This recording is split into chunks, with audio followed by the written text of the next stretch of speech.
Assalamualaikum warahmatullahi wabarakatuh. Perkenalkan, nama saya Muhammad Arsyad Jawar Arifin. Sehubungan dengan ujian akhir psikologi dakwah, ya, disuruh menjawab soal dengan video. Di sini saya akan menjawab masing-masing soalnya dengan video. Yang pertama, jelaskan pengertian psikologi dakwah dan tujuan mempelajarinya. Psikologi itu kan ilmu yang mempelajari tentang kejiwaan manusia. Dakwah itu ajakan untuk masuk ke Islam. Psikologi dakwah bisa dikatakan itu ilmu yang mempelajari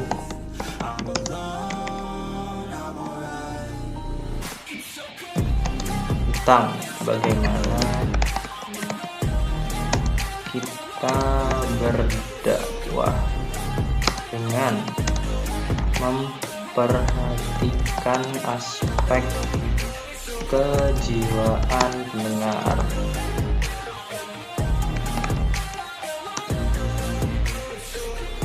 Untuk tujuannya ya untuk memahami makunya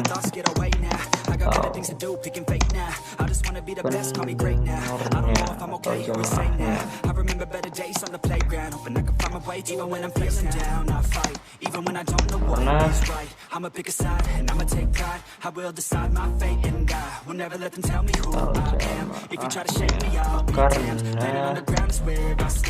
Agar materi sesuai dan mudah dipahami.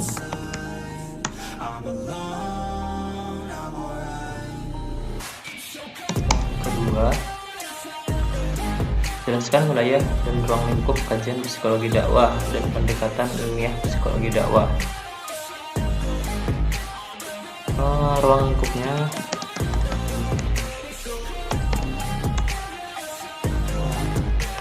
yaitu psikologi dakwah, pengertian psikologi dakwah sendiri.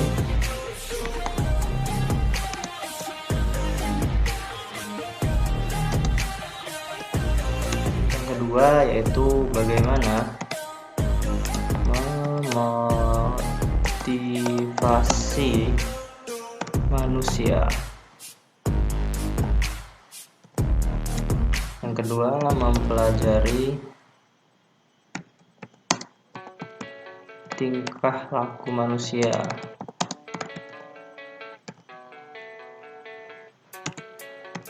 Mempelajari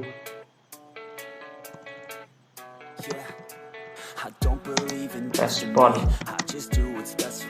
dari seorang dari apa yang disampaikan.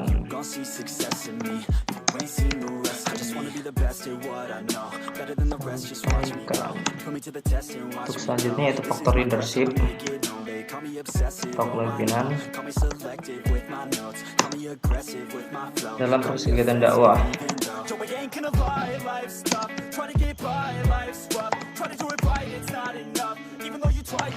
Selanjutnya yaitu metode apa yang paling efektif dalam berdakwah.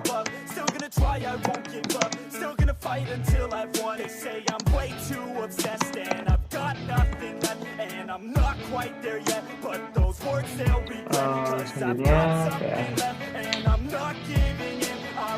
faktor lingkungan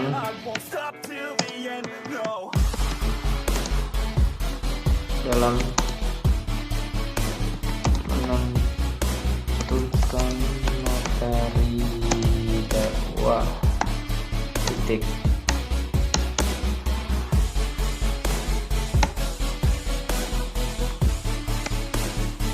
Untuk pendekatannya yaitu ada dua. Untuk pendekatannya ada metode eksperimental,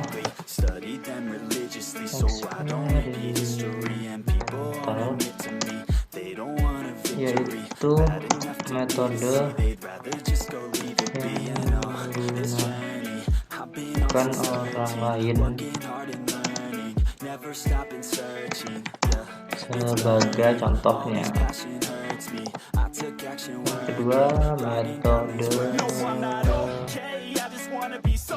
non-eksperimental.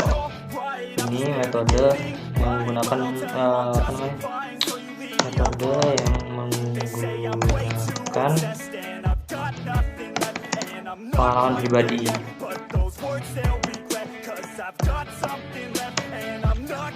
Nomor 3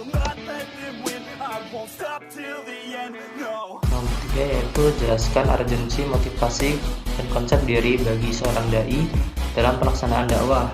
Sebutkan faktor-faktor yang dapat meningkatkan kredibilitas pendakwah. Sebutkan dan jelaskan. Oke. Kredibilitas itu kan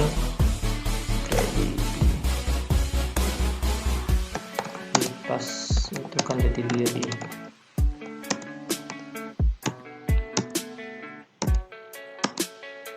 Yang pertama yaitu tidak takut kepada selain Allah.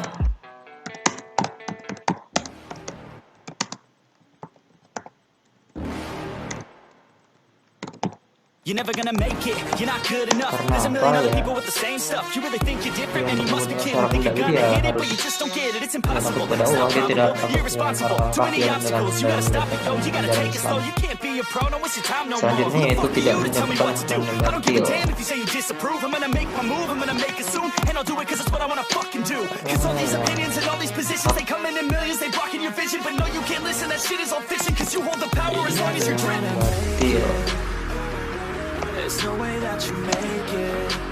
Seorang penceramah atau dai khususnya tidak boleh dia mencampurkan antara hak dan batil, yang haram dan yang halal tidak boleh dicampurkan. Dia harus membedakan kedua hal tersebut, karena seorang dai penceramah itu kan contoh bagi masyarakat. Kalau misalnya dia mengurangkan ya nggak mungkin masyarakat akan mendengarnya juga, jadi nggak mungkin mendengarkan ucapan dai tersebut. Selanjutnya adalah tidak mencari kemuliaan dari manusia.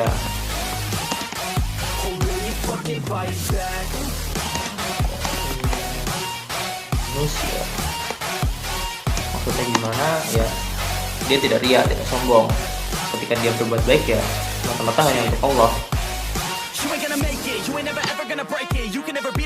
Selanjutnya itu tidak kagum dan terpesona terhadap orang kafir.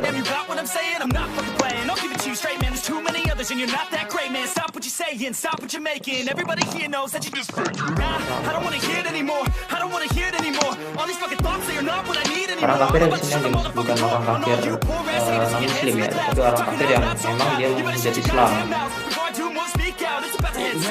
Misalnya orang kafir tersebut memang dia menjadi Islam, dia tidak boleh terlena berbincang bersama. Misalnya seorang orang kafir tersebut telah menjalankan Islam, lalu di kemudian hari dia seperti apa ya, memamerkan kekayaannya atau dia membeli suatu kepada seorang, itu tidak boleh gimana? Tidak boleh kagum atau terpesona pada perang kafir tersebut, melainkan kita harus berbuat hal yang serupa. Misalnya dia bersedekah ya kita juga bersedekah, kita contoh yang baik, jangan contoh kafirannya. Selanjutnya mengamalkan apa yang dia ucapkan.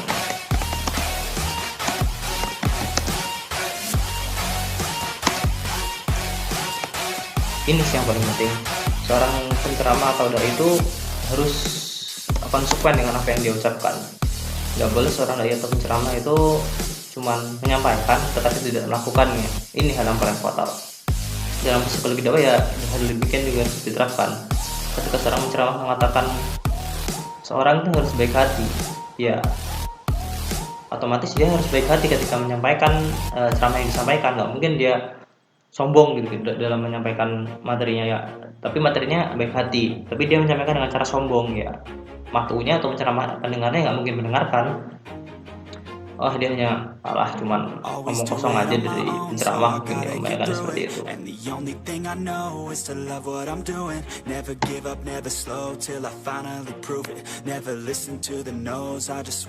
Untuk selanjutnya nomor 4, bagaimana hubungan spiritualis dan sikap mental pelaku dakwah. Coba saudara jelaskan secara rasional mungkin. Islam itu kan agama yang menekankan keseimbangan ya,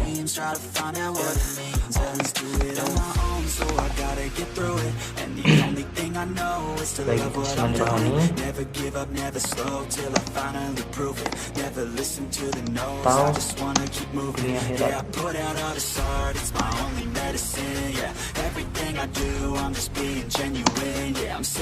Lalu hubungannya apa antara spiritual dengan kondisi sikap mental pelaku dakwah? Rasional lagi nih, semakin tinggi sebelumnya spiritual itu hubungan antara manusia dengan Tuhan.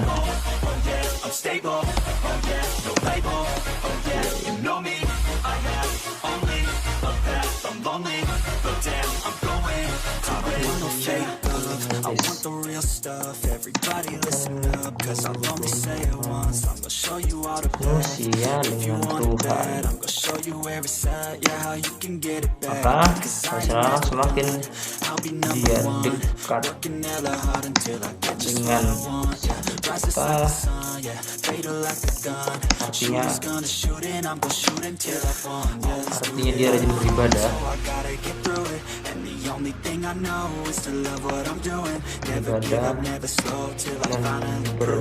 dan berbuat amal baik.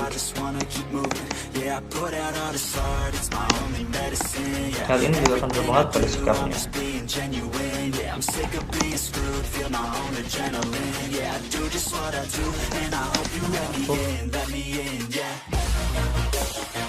Pada sikap mental,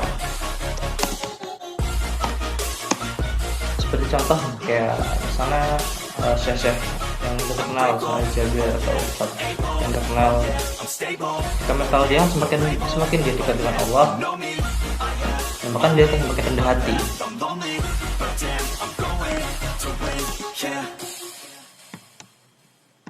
Maka dia akan semakin rendah hati.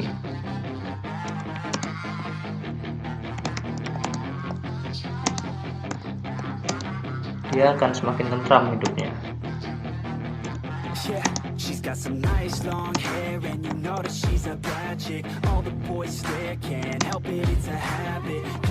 Mentalnya akan baik. Dan tentu saja fatwanya akan didengarkan oleh masyarakat.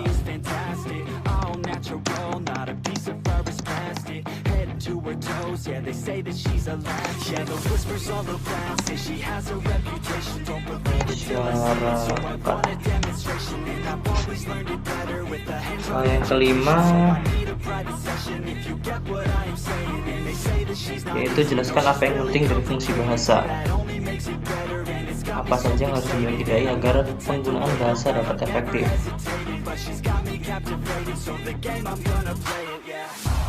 Bahasa itu kan simbol dalam berkomunikasi.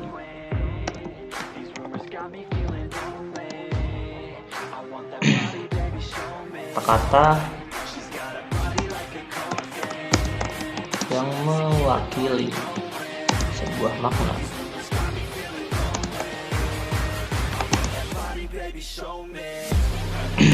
Dan oleh karena itu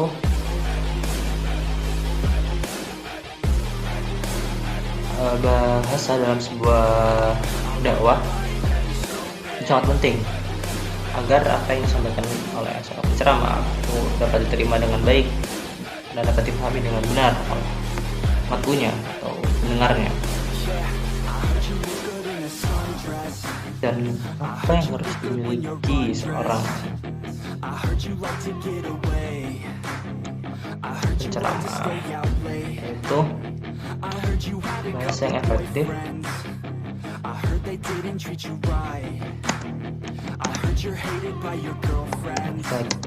itu yang gimana sih? Bahasa yang efektif itu bahasa yang timbul pengertian.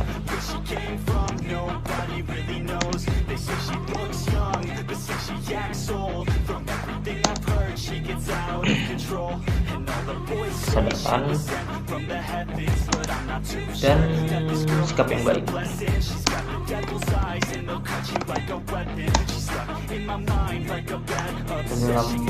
Dalam berdakwah,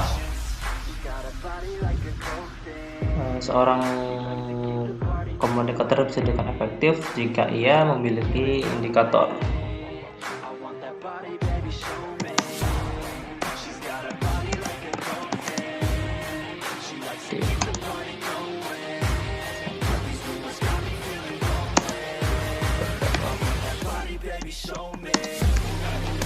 Jika ia memiliki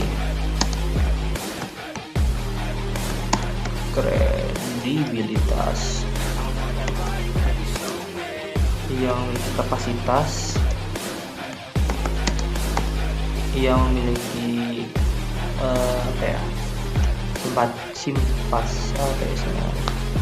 simpati. Terus yang terakhir yaitu clarity. Artinya apa?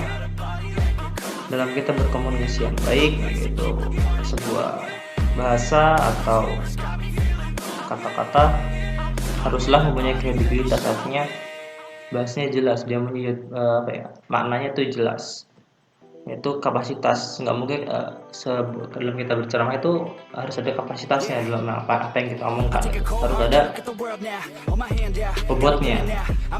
Nggak mungkin kita dalam berceramah hanya menguapkan omong kosong tanpa dasar. Dalam kita berceramah ya harus mempunyai sumber, ya pendengar di situ sumbernya. Dari menyampaikan bahasa efektif ya bahasa yang gimana ya, bahasa yang ada sumbernya. Ketika dia berdakwah ya sumbernya harus ada gitu, Al-Quran dan hadis. Dalam itu baru bisa dikatakan penggunaan bahasa itu efektif. Selanjutnya nomor 6, bahasa sebagai pesan dakwah dapat terdiri dari pesan verbal dan non-verbal. Apa yang dimaksud dengan pesan verbal dan non-verbal? Oke. Nomor 6, komunikasi verbal itu kan komunikasi non-verbal dulu ya. Non-verbal itu kan contohnya kayak seperti gerak tubuh atau intonasi suara atau isyarat.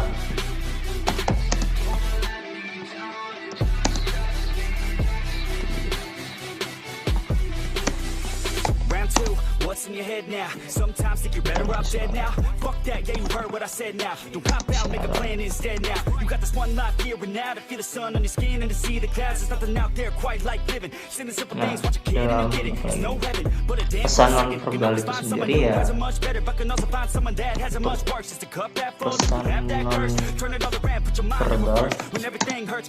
itu ya bisa seperti perbuatan baik. Seorang dai dalam menyampaikan ceramahnya tidak perlu harus menggunakan kata-kata. Dia bisa mencapai pesan non-verbal itu sangat perbuatan baik ya. Misal seorang dai dalam berdakwah bisa hanya dengan menyatakan yang baik.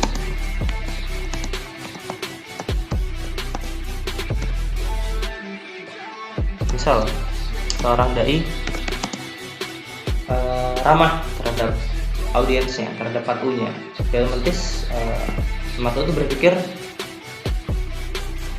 oh dai ini orangnya baik, berarti kita harus berbuat baik kepada orang agar dihargai seperti dai di atas. Ya itu contohnya pesan yang baik dalam pesan non-verbal. Untuk komunikasi verbal,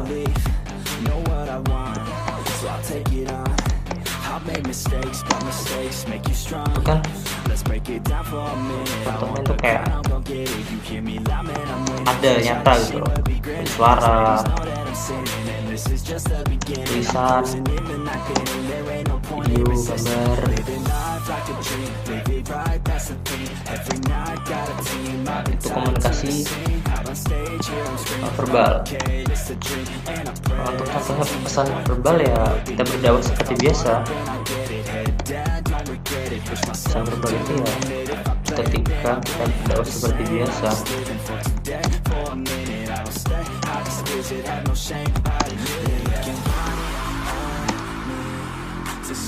Ada orang banyak